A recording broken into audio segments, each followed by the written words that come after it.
और हम बात करने वाले हैं अरवल विधानसभा की, जहां दो प्रत्याशियों का नाम जो है पूरे अरवल में चर्चा का विषय बना हुआ है। हर बाजारों में, हर कस्बे में, हर गांव में मात्र दो प्रत्याशियों का जो है नाम सामने आ रही है। नमस्कार, मैं विश्वनाथ प्रताप यादव। अब बात करने वाले हैं अरवल की राजनीति से जुड़े खबरों की, जहां अरवल में किन पार्टियों के द्वारा किन उम्मीदवारों को जो है उतारा गया है।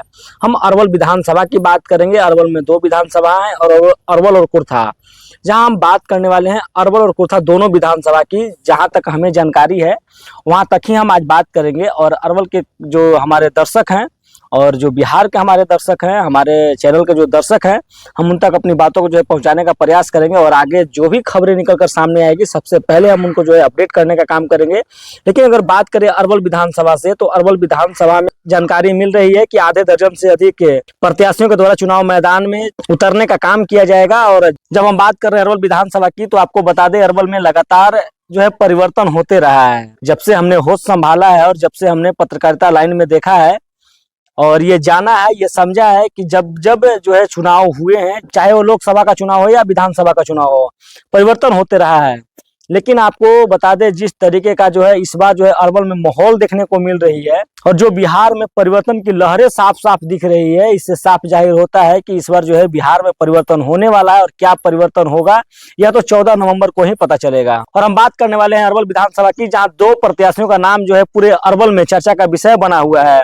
हर बाजारों में, हर कस्बे में, हर गाँव में मात्र दो प्रत्याशियों का जो है नाम सामने आ रही है, जिसमें आमने सामने की लड़ाई कही जा रही है। लेकिन कई उम्मीदवार हैं और जब चुनाव मैदान में उतरेंगे लोग उनसे जानेंगे, लोग उनसे पर्चे लेंगे और अपना जो है उम्मीदवार जो है अपना पर्चे देने का काम करेंगे, अपने कामों को जो है बखूबी जनता तक पहुंचाने का काम करेंगे। तो हो सकता है माहौल जो है त्रिकोणीय हो, चतुष्कोणीय हो। लेकिन अभी तक अगर बात करें तो मात्र दो पक्षों में ही जो है अरवल का चुनाव दिख रहा है। बता दें अरवल में काफी गहमागहमी का माहौल देखने को मिली। लोजपा रामविलास के उम्मीदवार सुनील यादव को जो है अरवल से एनडीए का प्रत्याशी बनाया जाना था, लेकिन कई ऐसे परिस्थितियां सामने आई जिसके बाद जो है उनका जो है नाम फाइनल नहीं हो सका।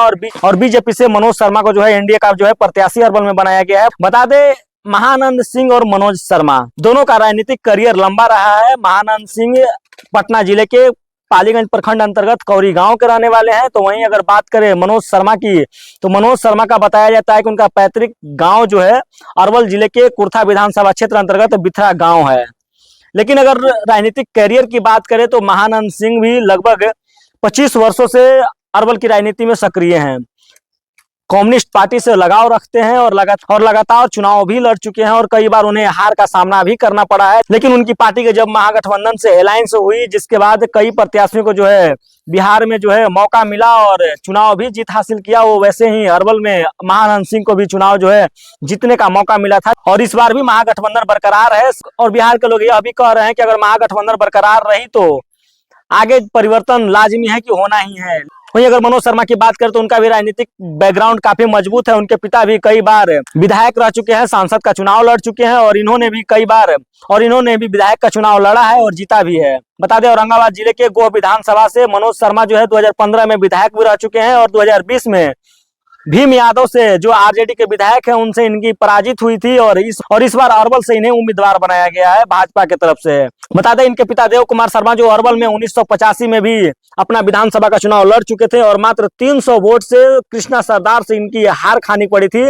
और इसके बाद 1990 में कांग्रेस के प्रत्याशी के रूप में गो विधानसभा से उन्होंने चुनाव जीत हासिल किया था और 2006 में जहानाबाद संसदीय लोकसभा क्षेत्र से चुनाव लड़ने का काम किया था, जहां हार का सामना करना पड़ा था। लेकिन अगर बात करें अरवल के विकास की, तो दोनों नेताओं की जो है चर्चा अरवल में हो रही है। एक 5 साल काम कर चुके हैं और दूसरा जो है 5 साल काम करने के लिए तैयार हैं। ये तो अरवल की जनता जनार्दन ही तय करेगी कि आखिर इस बार जो है मौका किसे देगी। और अगर बात कर ले अलग अलग पार्टी, जो तेज प्रताप की पार्टी है, जहां अरुण यादव को जो है अरवल से उम्मीदवार बनाया गया है। सुहेल देव भारतीय समाज पार्टी की, तो पंचम कुमार को जो है अरवल विधानसभा से उम्मीदवार बनाया गया है। वहीं अगर बात करें जन सुराज की, कुछ ही महीनों के अंदर जो है अपना वर्चस्व जो है जन सुराज ने कायम किया है, जिसके उम्मीदवार अरवल विधानसभा से वर्तमान अरवल प्रखंड प्रमुख कुंती देवी पर उन्होंने भरोसा जताया है। और लाजमी है, प्रखंड प्रमुख का पद जो है काफी गौरवान्वित होती है और लगातार 3 टर्म से प्रमुख के पद पर मौजूद है। और जिन पर जो है जन सुराज के प्रशांत किशोर ने अपना जो है भरोसा जताया है। लेकिन यह भी कहा जा रहा है कि जन सुराज का जो मुद्दा था कि जो भाई पार्टी के सदस्य हैं, जो पार्टी के संस्थापक सदस्य हैं, जो पार्टी के लिए बहुत ही काम कर चुके हैं, क्षेत्र में अपना जो है वर्चस्व कायम किए हैं, क्षेत्र में जनता का जो है विकास के काम में अग्रणी रहे हैं, उनको जो है टिकट दिया जाएगा। लेकिन अरवल में जो है इसका जो है विरोध देखने को मिल रही है। और हम ऐसा इसलिए कर रहे हैं कि पार्टी के कुछ नेता ही ऐसा बता रहे हैं कि पार्टी जो है भीतर भीतर किसी दूसरे पार्टी से जो है अलायंस कर चुकी। हालांकि टिकट न मिलने के बाद गुस्सा लाजिमी होता है, कई पार्टियों में ये होते रहा है। हालांकि अरवल विधानसभा के 5 वर्षों तक प्रतिनिधित्व कर चुके महानंद सिंह के द्वारा एक रिपोर्ट कार्ड भी जनता के बीच में शेयर किए गए हैं, जनता के बीच में भेजे गए हैं, जिनमें यह साफ तौर पर कहा गया है कि हमने 5 वर्षों में अरवल का जो है विकास की गति को जो है तेज किया है, भ्रष्टाचार पर लगाम लगाया है। लेकिन इसमें कितना सच्चाई है, ये तो 5 वर्षों के बाद जो है जनता उन पर पुनः भरोसा करती है, नहीं करती है, किसी दूसरे को मौका देती है, ये तो चुनाव के वक्त ही पता चलेगा। बता दें, अरवल में दूसरे चरण में चुनाव होनी है 11 नवंबर को। बिहार में दो चरणों में चुनाव होनी, बिहार में 2 चरणों में चुनाव होनी है, 6 नवंबर और 11 नवंबर। और 14 नवंबर को जो है इसकी मतगणना कराई जाएगी। 14 नवंबर को जो है पूरे बिहार को एक नया सरकार देखने को मिलेगी। हर क्षेत्र में जो है विधायक जो है बदलते दिखेंगे, तो कहीं पहले का विधायक भी वहां पुनः जो है जीत कर आएंगे।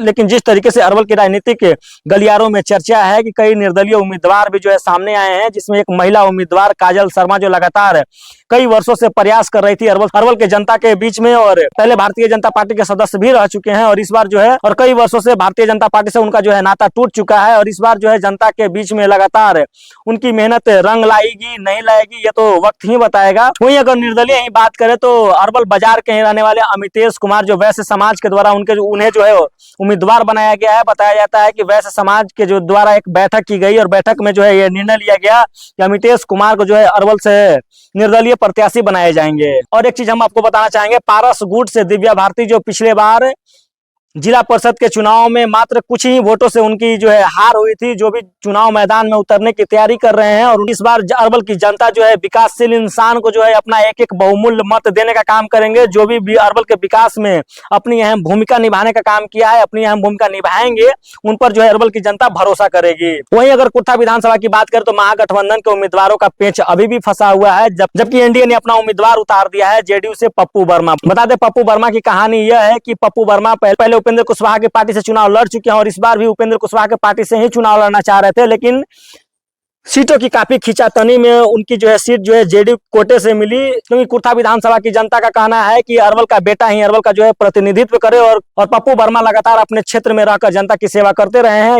ये अरवल और कुर्था के लोग ही बताते हैं कि लगातार किसी भी घटना दुर्घटना सुख दुख में लगातार जनता के बीच में रहने का काम किया है, जिन्हें जेडीयू की तरफ से उम्मीदवार बनाया गया है। लेकिन अभी तक महागठबंधन का जो है उम्मीदवार अब तक फाइनल नहीं हो पाया है। जैसे ही नाम सामने आएंगे तक जो है हम इस बात की जानकारी देने का प्रयास करेंगे। लेकिन अगर बात करें जन सुराज की, तो अरवल के पूर्व एमएलसी रहे रामबली चंद्रवंशी को कुर्था विधानसभा से चुनाव लड़ाए जाने की कवायद तेज हो गई है। बताया जाता है कि जन सुराज के प्रशांत किशोर के द्वारा कुर्था विधानसभा से रामबली चंद्रवंशी को जो है सिंबल दिया गया है और चुनाव लड़ने की तैयारी कर रहे हैं। वहीं अगर बात करें बिहार लेनिन कहे जाने वाले जगदेव बाबू की पार्टी शोषित समाज दल से, तो विनोद कुमार जो करपी प्रखंड अंतर्गत माली गांव के रहने वाले हैं, जिन्होंने नामांकन पर्चा कुर्था विधानसभा से चुनाव लड़ने के लिए दाखिल किया है, उनका भी कहना है कि जगदेव बाबू की जो अधूरी सपना है उसे हमें पूरा करने के लिए कुर्था विधानसभा की जनता बिल्कुल तैयार है। और हम भी अपने अरवल के दर्शकों से अपील करना चाहेंगे कि अरवल में जो 11 नवंबर को चुनाव होने वाले हैं, इसमें अपने घर से निकले और भारी संख्या में